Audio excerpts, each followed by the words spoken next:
అందరికీ నమస్కారం. నేను మీ కిరా కార్పేణి. నాకు కొంచెం సమయం ఇవ్వాలి.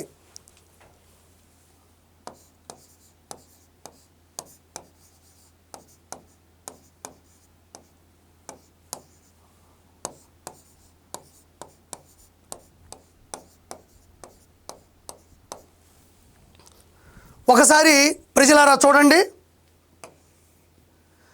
నేను రాసినవి మీరు చూసినవి కేవలం అంకెలు మాత్రమే కాదు. మదరాశిల మధ్యన మగ్గిపోతున్న తెలుగోడి ఆత్మగౌరవాన్ని, ఆత్మాభిమానాన్ని, ఆత్మవిశ్వాసాన్ని కాపాడడానికి, నిలబెట్టడానికి 58 రోజులు ఆమర నిరాహార దీక్ష చేసి అసువులు బాసిన అమర జీవి శ్రీ పొట్టి శ్రీరాములు గారి జీవితం ఇది. ఇది నా చేతి రాత కాదు, తెలుగోడి తల రాత మార్చిన ఓ మహామనిషి, మరుపు రాని మహామనిషి యొక్క నేపథ్యం. ఆయనే శ్రీ పొట్టి శ్రీరాములు గారు. ఆయన గురించి మీకు చాలా తెలుసు, ఇంకా చాలా చెప్పాలని వచ్చాను. మొదటి చూడండి, 1901 మార్చి 16 జననం, సాధారణం. ఇదే 1952 డిసెంబర్ 15 ఆయన మరణం అసాధారణం. కారణం దారుణం, ఎప్పటికీ తీర్చుకోలేనిది ఆ మహానుభావుడి రుణం. 1952 డిసెంబర్ 15 ఏంటి ఆ దారుణం? ఆయన చివరి క్షణాలు ఎందుకు అంత దారుణంగా గడిచాయి? ఎందుకు ఆయన రుణం తీర్చుకోలేనిది? ఎందుకు ఈరోజు అమరజీవి పొట్టి శ్రీరాములు గారి యొక్క పుట్టినరోజు వేడుకలని మనం ఎందుకు స్మరించుకోవాలి? ఆయన్ని ఎందుకు గుర్తు పెట్టుకోవాలి? ఎందుకు గుర్తించుకోవాలి? ఆయన ఏం చేశాడు మనకి? ఎందుకు ఆయన చరిత్రలో నిలబడ్డాడు? ఏంటి ఆ చరిత్ర? ఖచ్చితంగా ప్రతి తెలుగుడే కాదు, ప్రపంచ వ్యాప్తంగా ఉన్న ప్రతి ఒక్కరూ కూడా ఆయన యొక్క జీవిత నేపథ్యాన్ని, ఆయన చేసినటువంటి జీవిత సారాంశాన్ని ఖచ్చితంగా మనం మనసులో పెట్టుకోవాలి. ప్రతి ఒక్కరూ తల్లిదండ్రులు తన బిడ్డలకి ముఖ్యంగా పాఠ్యాంశంగా ఆయన యొక్క జీవితాన్ని, ఆయన చేసిన పోరాటాన్ని, ఆయన చావుని గుర్తు చేస్తూనే ఉండాలి. ఏంటో అసాధారణమైనటువంటి చావు, ఏంటో అసాధారణమైన జీవితం, ఏంటో దారుణం, ఎందుకు తీర్చుకోలేము ఆయన రుణం? వాటికి సంబంధించినటువంటి ఓ కథ చెబుతాను. అది నిజమైన యథార్థమైన జీవితం. ఒకసారి విందాం, ఒకసారి చూడండి. పొట్టి శ్రీరాములు గారు మద్రాసు పట్టణంలోని జార్జి టౌన్ అన్నా పిల్లై వీధిలోని 165వ ఇంట్లో పుట్టారు. తల్లిదండ్రులు గొరవయ్య, మహాలక్ష్మమ్మ. వాళ్ళది అతి సాధారణ అప్పుల కుటుంబం. వాళ్ళ తల్లిదండ్రుల యొక్క స్వభావం ఏంటి అంటే, ఆ దరిదాపుల్లో ఏ సమస్య ఏ కుటుంబానికి వచ్చినా వాళ్ళ దగ్గరికి వచ్చి ఆ సమస్యకి పరిష్కారం అడిగేవారు. వెంటనే ఆ సమస్యకి పరిష్కారంతో పాటు ఆ సమస్యని బహిష్కరించే స్థాయిలో ఆ తల్లిదండ్రులు వాళ్ళకి సూచనలు ఇచ్చేవాళ్ళు, సూత్రాలు ఇచ్చేవాళ్ళు. కాబోలు ఆ తల్లిదండ్రుల యొక్క మనస్సు, ఆ జీవితం ఆయనకు వచ్చిందేమో. సౌమ్యుడు, మృదు స్వభావి, ఏదైనా పట్టుకున్నాడు అంటే వదలని విక్రమార్కుడు పొట్టి శ్రీరాములు గారు. అందరిలానే అతని బాల్యం మద్రాసు పట్టణంలో చిన్నతనంలో అమాయకంగా జరిగింది. ఆయనకి శ్రీరాముడు అన్నా, మహాభారతం అన్నా, భగవద్గీత అన్నా ఏవైనా కూడా విపరీతమైన ఇష్టం. ఆయన జీవితాన్ని మలుపు తిప్పింది తల్లిదండ్రులు అయితే ఆయన గురువు నారాయణయ్య గారు. ఆయన వయసుకు వచ్చిన తర్వాత ముంబైకి వచ్చారు. ముంబై శానిటరీ ఇంజనీరింగ్ కళాశాలలో చదువుకున్నారు. అదే రైల్వే పెనిన్సులర్లో 250 రూపాయల జీతానికి కూడా ఆయన జీవితం మొదలుపెట్టారు. మరి ఏముంది ఈ జీవితంలో? ఏముంది మలుపులు? ఆయన దేశానికి, రాష్ట్రానికి చేసినటువంటి సేవ ఏంటి, గొప్ప ఏంటి, ఎందుకు గుర్తుపెట్టుకోవాలని అడిగితే ఎక్కడే మరి ఎవరి జీవితంలో కూడా లేనటువంటి విషాదకరమైనటువంటి ఛాయలు, ఎన్నో ట్విస్టులు కూడా మనం తెలుసుకోవచ్చు. తనని కన్న తల్లిదండ్రులను, తనతో పుట్టిన అక్క అన్నలను, తన కోసం పుట్టిన భార్యను, తనకు పుట్టిన కొడుకుని 3 పదుల వయసులోపే అందరినీ కోల్పోయాడు. మన జీవితంలో మన తల్లిదండ్రులు ఏదన్నా గిఫ్ట్ ఇస్తానని ఇవ్వకపోతేనో, ఏదన్నా ఒక అమ్మాయి మనల్ని ప్రేమిస్తుందని అమ్మాయి మనల్ని పట్టించుకోకుండా వెళ్ళిపోతేనో ఏం చేస్తాం? జీవితం మొత్తం కడతేరిపోయింది, కన్నీటి సంద్రంలో మునిగిపోతాం. ఎన్ని సమస్యలు, ఎంతమందిని కోల్పోయిన ఏ వ్యక్తి అయినా సరే మద్యానికి బానిస అవుతాడు, మధ్యలోని జీవితాన్ని ముగిస్తాడు, లేకపోతే పిచ్చిగా ప్రవర్తిస్తూ ప్రపంచాన్ని ఊహించుకుంటూ తిరుగుతాడు. కానీ ఆయన అలా చేయలేదు. ఆయన నా కుటుంబం పోతే ఏంటి? భారతదేశం స్వాతంత్ర్యం లేక బ్రిటిష్ వాళ్ళ మధ్యన మగ్గిపోతుంది, బానిస సంఖ్యల మధ్యన ఇరుక్కుపోతుందని ఆలోచించి నాకు మరో కుటుంబం, మరో జీవితమైన భారతదేశానికి స్వాతంత్రం తేవడానికి అహర్నిశలో కష్టపడుతున్నటువంటి గాంధీ గారి అనుచరుడుగా, గాంధీ గారి ఆచరణలో ఆయన్ని అనుసరించే వ్యక్తిగా, ఆయన మీద ఉన్న అపారమైనటువంటి శక్తిగా ఆయన సబర్మతి ఆశ్రమంకెళ్ళి సేవలు చేశాడు. క్విట్ ఇండియా ఉద్యమాల్లో, ఉప్పు సత్యాగ్రహాల్లో పాల్గొని పలుసార్లు జైలుకు వెళ్ళాడు. చాలా లాఠీ దెబ్బలు తిన్నాడు. అలాంటి గొప్ప వ్యక్తి ఆయన దేశానికి రకరకాలుగా అన్ని ఉద్యమాల్లో ఒక ఉద్యోగిగా పనిచేసి తన జీవితం మొత్తాన్ని త్యాగం చేసినటువంటి గొప్ప వ్యక్తి ఎవరైనా ఉన్నారు అంటే అమరజీవి పొట్టి శ్రీరాములు గారు.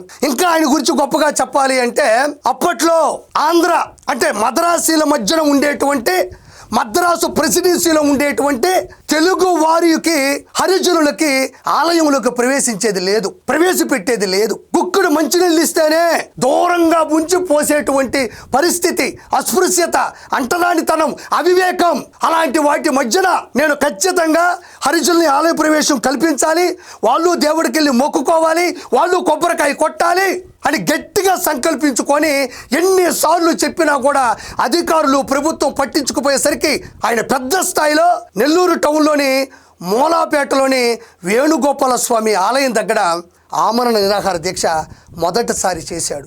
అక్కడ చేసిన వెంటనే కదిలిపోయినటువంటి ప్రభుత్వం, కేడర్, పెద్దలు అందరూ కూడా అతని యొక్క పట్టుదల ముందు చిన్నపోయి వెంటనే కూడా అప్పటి తెలుగు వారికి సంబంధించిన అది సింహాచలం కావచ్చు, అన్నవరం కావచ్చు, కాణిపాకం కావచ్చు, అన్ని ఆలయాల్లో కూడా హరిజనులకి ఆలయ ప్రవేశం కల్పించినటువంటి మొదటి వ్యక్తి, శక్తి, ప్రజలకు భక్తి ఆయనే పొట్టి శ్రీరాములు గారు. రెండోసారి ఇదే హరిజనులు మద్రాసు ప్రెసిడెన్సీలో వాళ్ళ మధ్యన పనిచేస్తుంటే దళితులకి ఖచ్చితంగా నెలలో ఒక్కరోజైనా సెలవు దినంగా ప్రకటించాలని రెండోసారి ఆయన ఆమరణ నిరాహార దీక్ష చేపట్టారు. ప్రభుత్వం కదిలింది, పైవారు దిగి వచ్చారు. ప్రతి నెల 30వ తారీఖు సర్వోదయం అని ప్రకటించి మళ్ళీ హరిజనులకు కూడా మంచి చేసినటువంటి వ్యక్తి. ఆ రోజుల్లో ఉద్యమాల్లో, జైల్లో కిటకిటలాడుతున్నటువంటి భారతదేశానికి సంబంధించినటువంటి ఉద్యమకారులకి మంచి భోజనం, శుచి, శుభ్రత, బూతులు ఇలాంటి ఇబ్బందులు ఉంటే మళ్ళీ జైల్లో కూడా ఆమరణ నిరాహార దీక్ష చేసి వాళ్ళు మనుషులు అని వాళ్ళ హక్కుల్ని గెలిపించినటువంటి వ్యక్తి. చివరగా చేసిన ఇంకొక ఆమరణ నిరాహార దీక్ష ఉంది, దాని గురించి మళ్ళీ చెప్తాను. మరి పొట్టి శ్రీరాములు గారు ఇది ఒకటే చేశారా అంటే నిజంగా చెప్పాలంటే ఆ రోజుల్లో భారతదేశాన్ని ఒక ఏకతాటిగా తీసుకొని వచ్చి ఏక పందాలు నడిపిస్తున్న వ్యక్తి గాంధీజీ గారు. ప్రత్యేకంగా చెప్పనక్కర్లేదు. లక్షలాది మంది పోగై ఉన్న ఒక సభ సాక్షిగా సభా ప్రాంగణంలో లక్షల మంది ఉండగా ఆ సభలో నిలబడి నేరుగా చెయ్యి చూపిస్తూ పొట్టి శ్రీరాములు గారిని చూపిస్తూ, ఇలాంటి పొట్టి శ్రీరాములు ఇంకొక 10 మంది ఉంటే ఏడాదిలో స్వాతంత్రం తెచ్చేవాడిని అన్న ఆ మాట ఈ రోజుటికి ఈ భరత గడ్డ మీద ఏ స్టార్ హీరో కూడా ఎలివేషన్స్ లేవు, గూస్ బంప్స్ రావు. ఇది ఖచ్చితంగా గుర్తుపెట్టుకోవాలి. ఇంకా గొప్పగా చెప్పాలంటే ఆయన నెల్లూరు వీధుల్లోనే కాకుండా పలు వీధుల్లో కూడా మెడకి అట్ట పెట్టి వేలాడ తీసుకొని అస్పృశ్యత పోగొట్టాలి, ఆలయ ప్రవేశం హరిజనులకు జరిపించాలి అనేటువంటి అక్షరాలను రాసుకొని మండు టెండలో కాళ్ళకి చెప్పులు లేకుండా, తల మీద గొడుగు లేకుండా, ఒంటికి బట్టలు లేకుండా చిన్నపాటి క్లాత్ కట్టుకుని రోడ్ల మీద తిరిగినటువంటి విధానం. ఆ రోజుల్లో అతన్ని చూసి ఎవరో పిచ్చి వాళ్ళ ఉన్నాడు, మైండ్ చెడిపోయింది, ఇలాంటి వాళ్ళు ఉంటే ఏమైనా కుక్కలు వెంటబడతాయేమో అనుకున్నటువంటి వ్యక్తే ఈరోజు తెలుగు వారి యొక్క సత్తాని ప్రపంచ చరిత్రకి నాంది పలికిన వ్యక్తి, భాషా ప్రయుక్త రాజ్యాల ఆజ్యం పోసినటువంటి వ్యక్తి.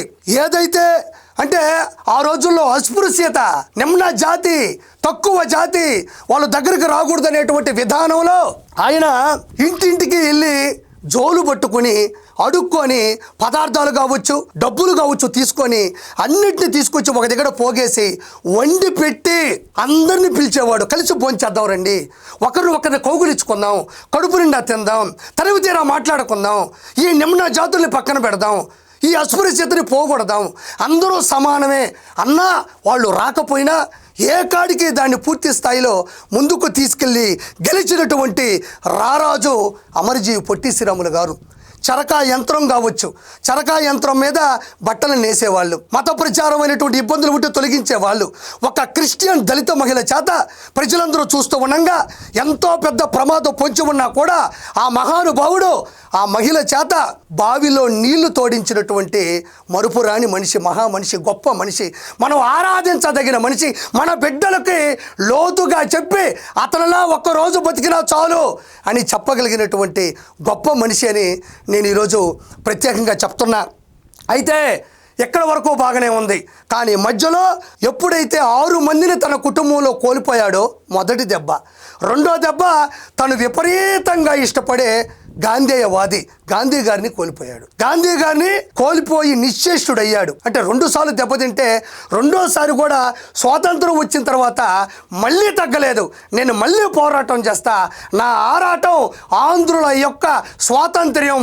అంటే మతరాశుల మధ్యన అడ్డబొట్టు పెట్టుకొని మనకు ఒక ఐడెంటిఫికేషన్ లేదు. మనకి తాగునీరు, సాగునీరు, విద్యుత్ శక్తి, అధికారాలు, పదవులు, పథకాలు, కడుపు నిండా భోజనం చెప్పుకోవడానికి మనకంటూ ఒక పేరు ఊరు లేనటువంటి పరిస్థితి. వాళ్ళ మధ్యన బూతులు, మనకంటూ ప్రత్యేకత లేదు, గుర్తింపు లేదు. గుండెల నిండా బాధతో ఆయన ఎన్నోసార్లు అలమటించాడు, అడిగాడు, పర్యటించాడు, ఎన్నో విధాలుగా చేశాడు. ఏదైతే దేశం కోసం పోరాడాడో, నా రాష్ట్రం కోసం నేను ఎంతవరకైనా దిగతాను. ఆ రోజుల్లో ఒకటే మాట, ఆంధ్రులు ఆరంభ సూరులు, అన్నీ ఉడత ఊపులే, ఒక అడుగు ముందుకేస్తారు, ఆకలికి అలమటించి వెనక్కి వస్తారు. అన్నీ ఉడత ఊపులే, ఏదో చిన్న జలక్కిస్తారు, జగత్తు కోసం జనం కోసం ఏమీ చేయరు అనేటువంటి పద్ధతి వచ్చింది. ఆంధ్రులు ఆరంభ సూరులు అన్న రాజాజీకి, ఆంధ్ర రాష్ట్రం ఇవ్వడం కుదరదు అన్న నెహ్రూజీకి గాంధీజీ సిద్ధాంతాలతో తెలుగోడి తెగువ చూపించాడు, ఆంధ్ర రాష్ట్రాన్ని సాధించాడు.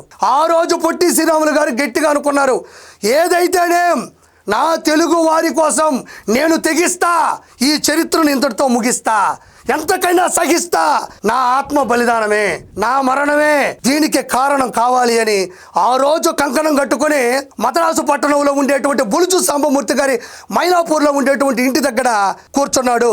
1952 అక్టోబర్ 19వ తారీఖు. అది చరిత్రకు నాంది పలికినటువంటి రోజు, మరుపురాని క్షణం ఆయన లక్షణం. అక్కడ మొదలుపెట్టినటువంటి అమరజీవి పొట్టి శ్రీరాములు గారు వెనక్కి తిరిగి చూసుకోకుండా ఆయన యొక్క దీక్షని ఆయన చనిపోయేంత వరకు కూడా ముందుకు తీసుకెళ్లారు.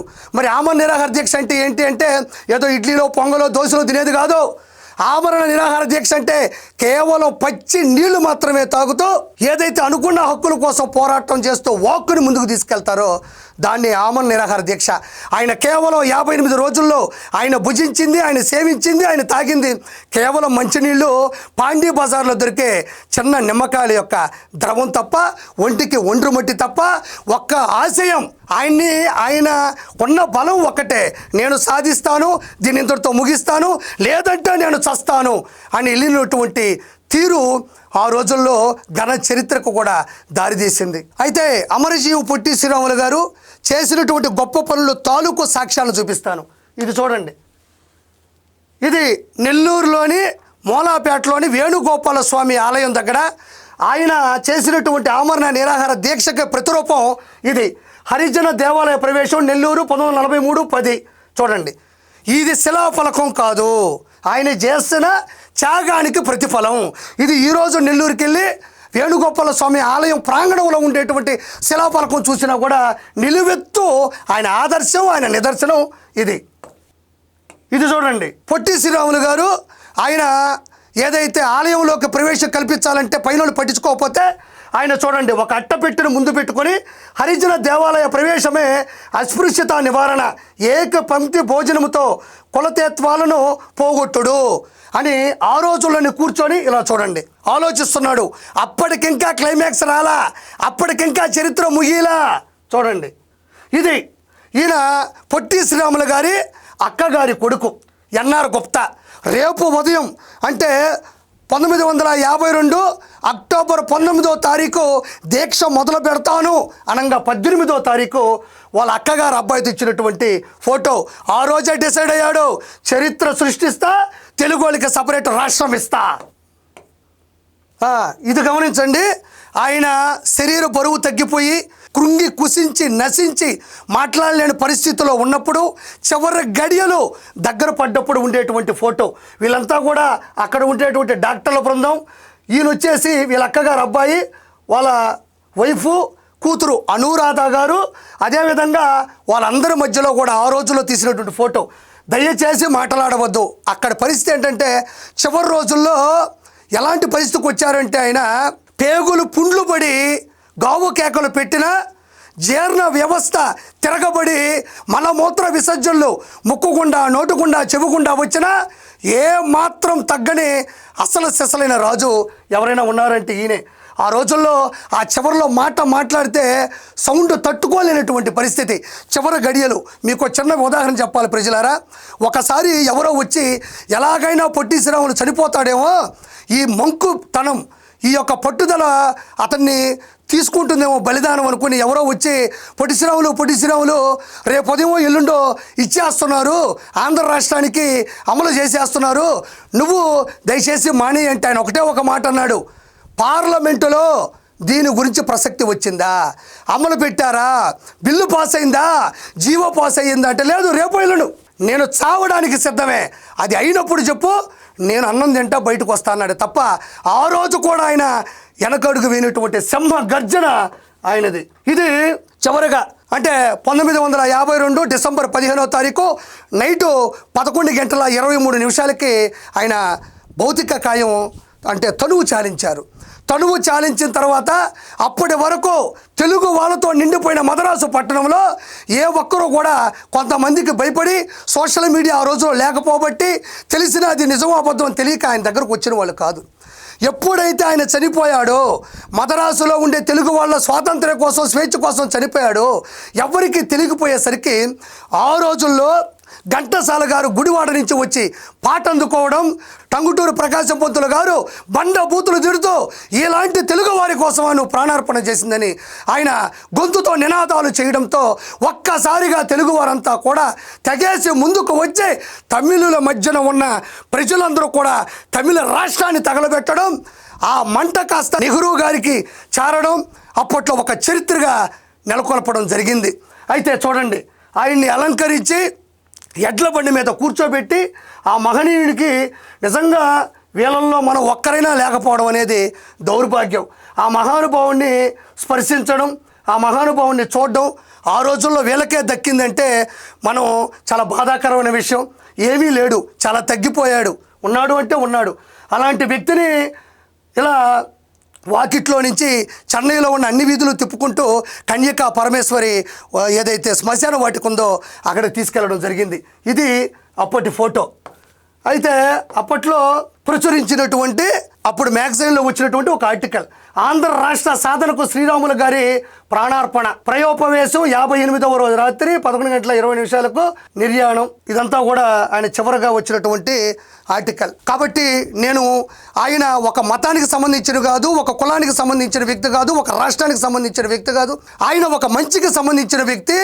ఆయన దేశకి సేవ చేశాడు, రాష్ట్రానికి సేవ చేశాడు, కులానికి సేవ చేశాడు, మతాలకు సేవ చేశాడు. ఓవరాల్గా ప్రపంచంలో ఉన్న ప్రతి వ్యక్తి ఇన్స్పిరేషన్గా నిలబడ్డాడు. This is my best information in my life. Thank you so much. చివరగా నేను చేయగలిగింది ఏముంటుందండి? చివరగా నేను చెప్పగలిగింది ఒకటే, అమర్ రహే పొట్టి శ్రీరాములు గారు, అమర్ రహే.